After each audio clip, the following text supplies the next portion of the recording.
All right, folks, buckle up, because today's deep dive is taking us straight into the heart of Philippine politics.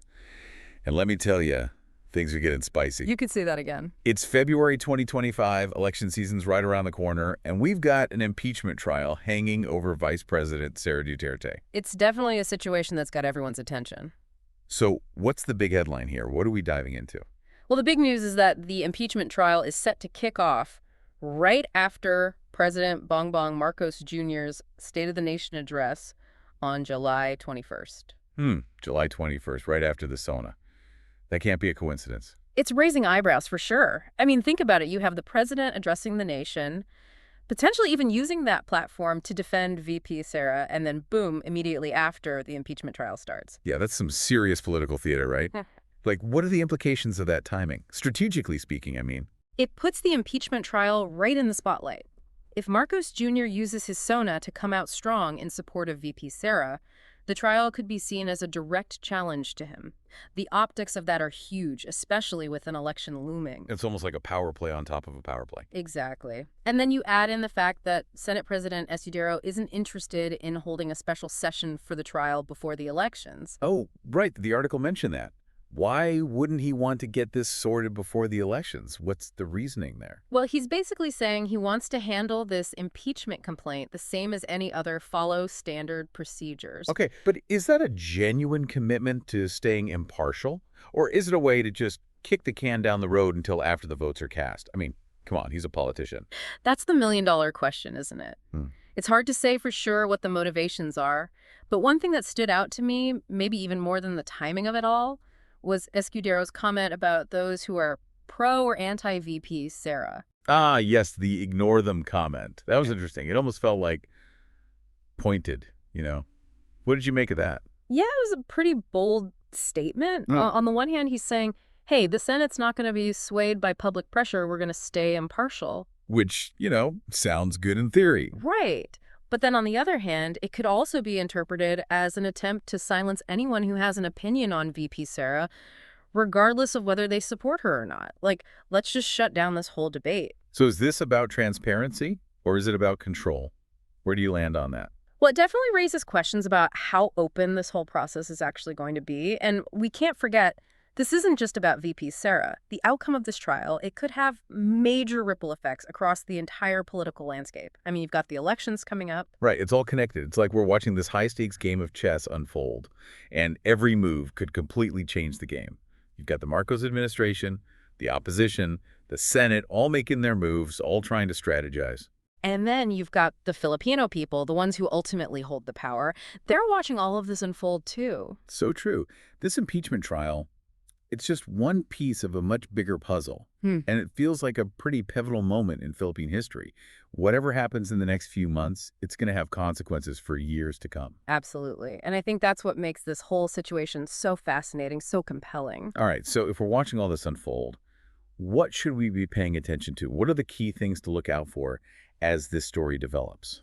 Well, first off, we need to see how this impeachment trial actually plays out. Will any new evidence come to light?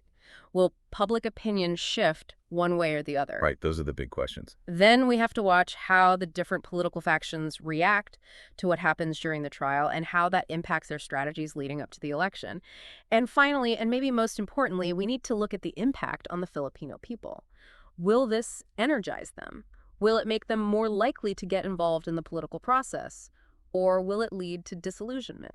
It's like we're watching a real-life political thriller unfold right before our eyes. I'm already hooked, and I have a feeling we're just at the beginning of this story. I think you're right. As with any good thriller, I'm sure there are going to be twists and turns we can't even anticipate yet. Yeah, exactly.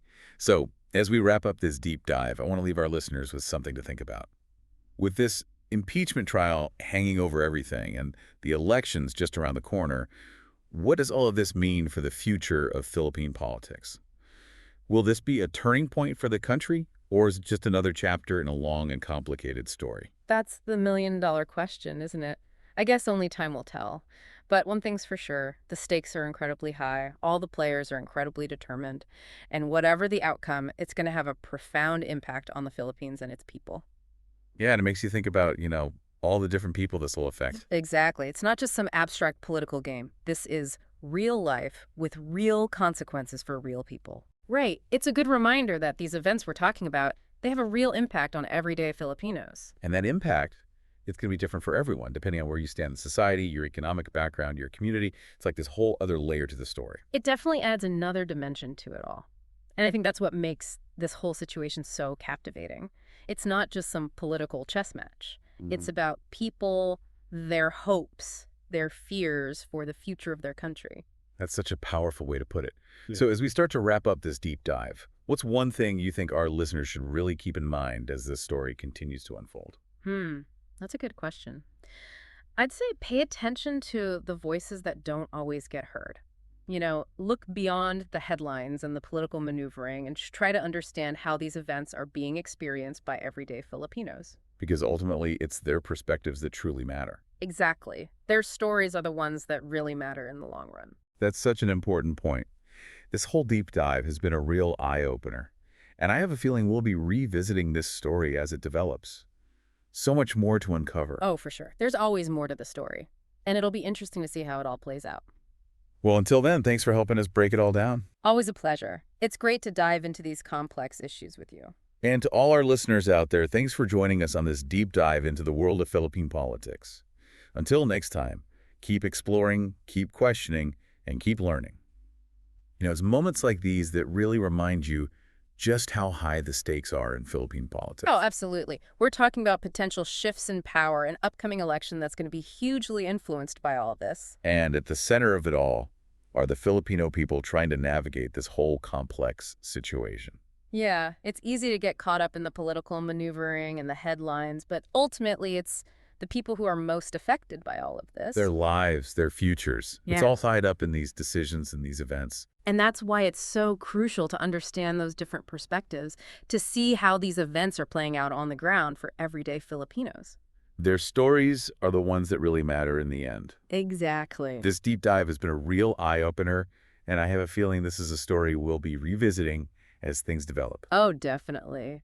There's so much more to uncover, and I'm sure there will be plenty of surprises along the way. Well, thanks again for joining us today and for sharing your insights. It's always a pleasure to discuss these issues with you. And to our listeners, thank you for joining us on this deep dive into Philippine politics.